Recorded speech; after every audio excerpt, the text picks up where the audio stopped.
Hello, dear students. Today I am here with the second chapter, Federalism of Democratic Politics, class 10, and this is the second part of the chapter. In the previous part, that is part number 1, we studied that what is federalism,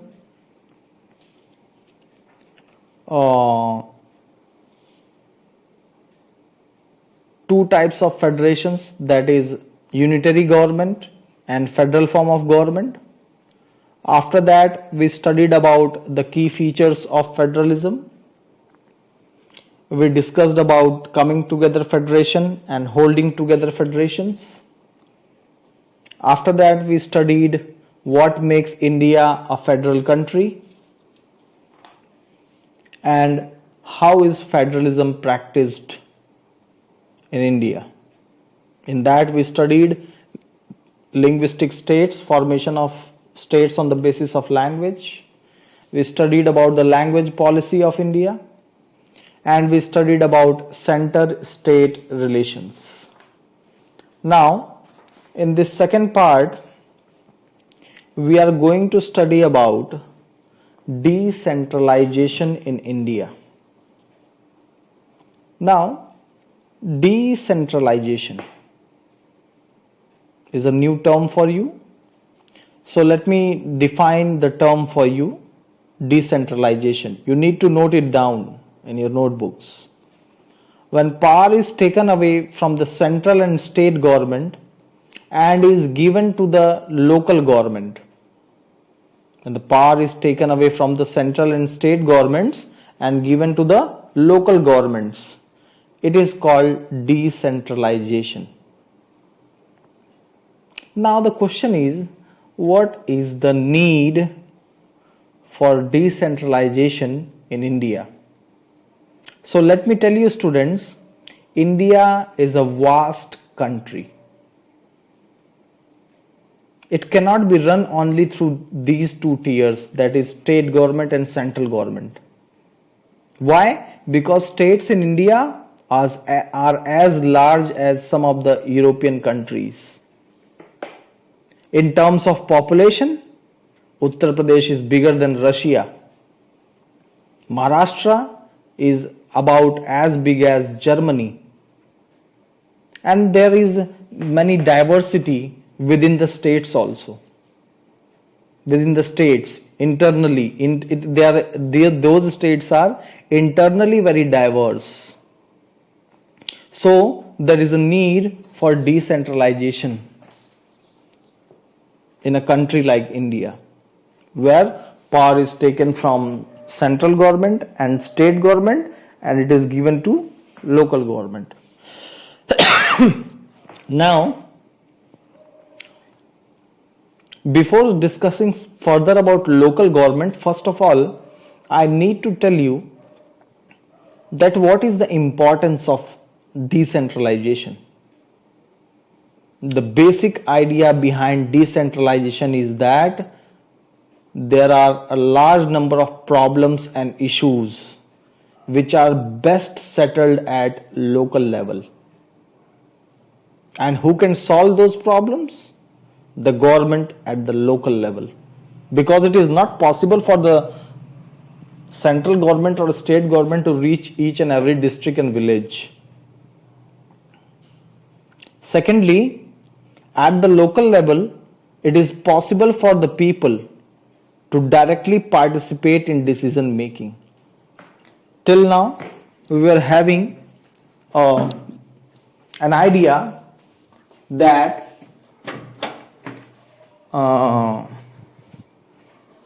only politicians with big names and fames can participate in the election, in the decision making. But now, with the coming up of local government, now people can directly participate in the election process. They can contest election also. Now, the third source of getting decentralization in India is it reduces the burden of the central government and state government. These can concentrate on matters of national or state importance in better way. The central and state government on the national and state importance. The same how the local self-government ensures efficiency everywhere at the local level. They reduce the burden of the central government. That's why local self-government is required. Now, local self-government are of two types. One is rural government, which rural you understand in villages. There is Panchayati Raj system.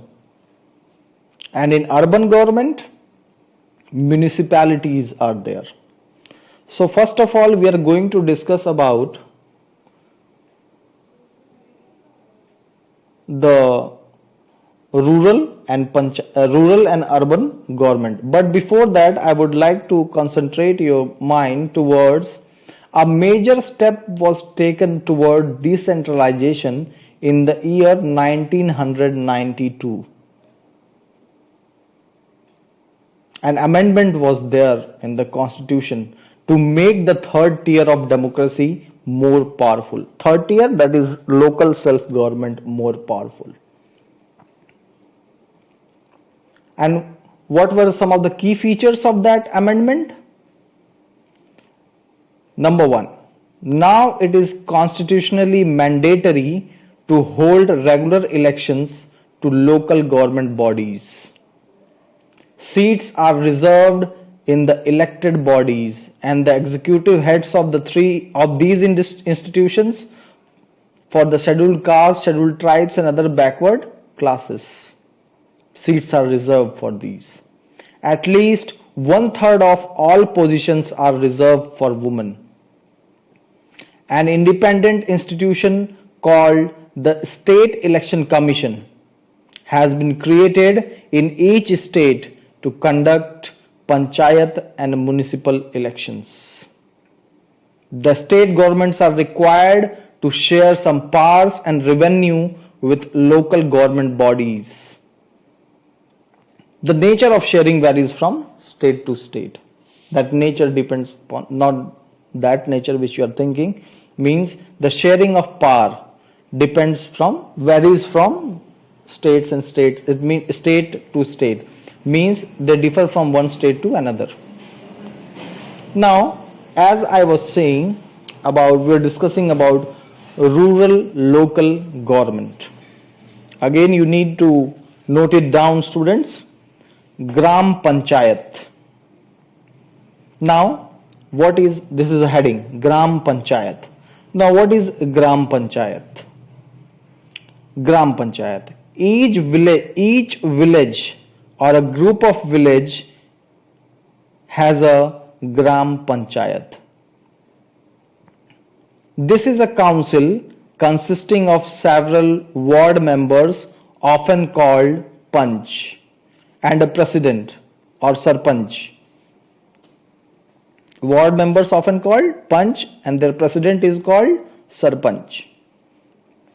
They are directly elected by all the adult population living in that ward or village.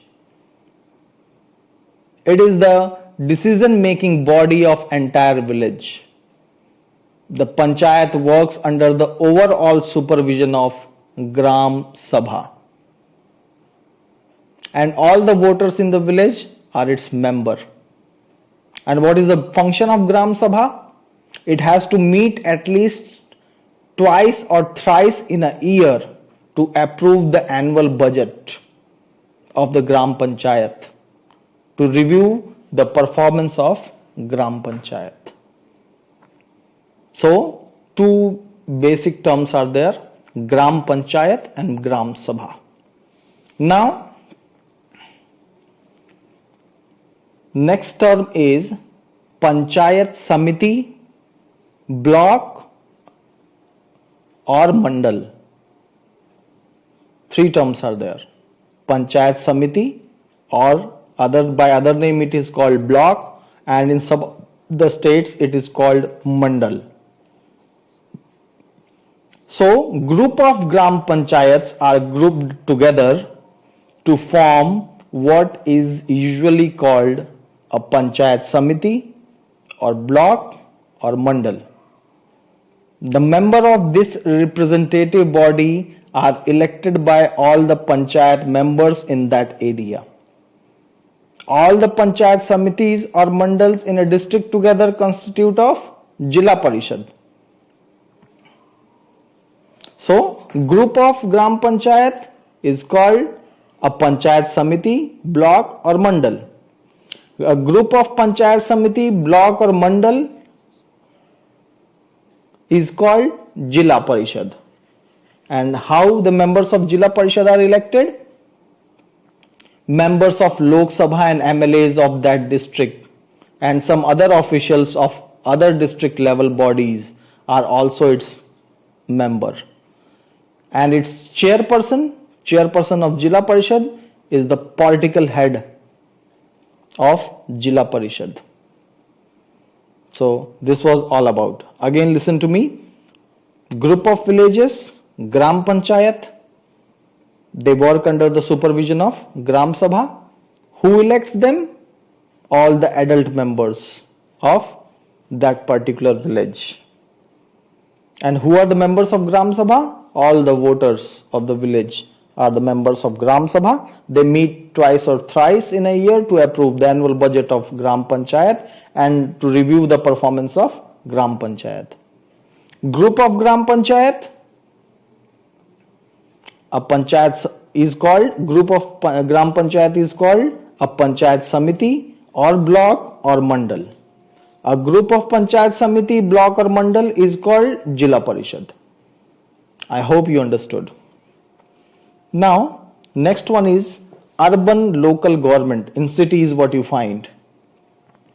Urban local government. Now, if I talk about urban local government,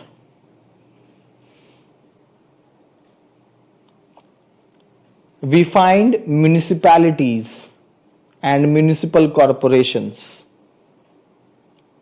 Municipalities and municipal corporations. Both are controlled by elected bodies consisting of people's representatives. Municipal chairperson is the political head of municipality.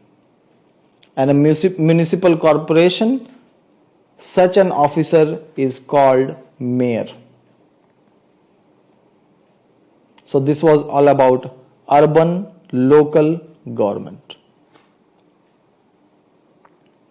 Now, let us talk about some of the challenges which these local governments are facing today.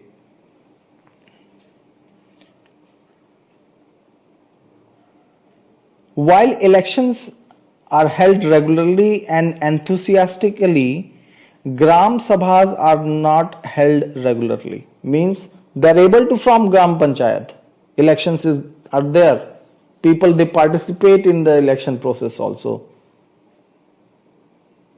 But Gram Sabhas are not held regularly.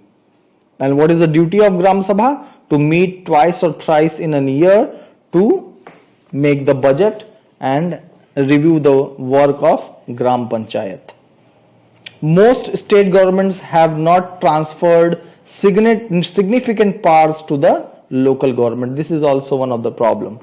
State government do not share that much power with local governments, nor have they given adequate resources.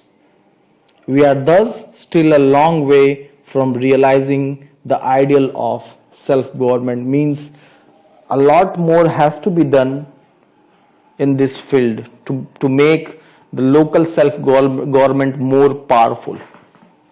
Now, at the end of the chapter, here is a part which was missing in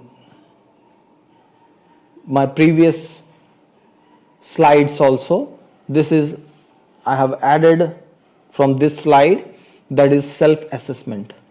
These are the some of the questions to which you need to answer after listening to both the parts of this chapter. I hope you understood the chapter. Thank you and have a nice day.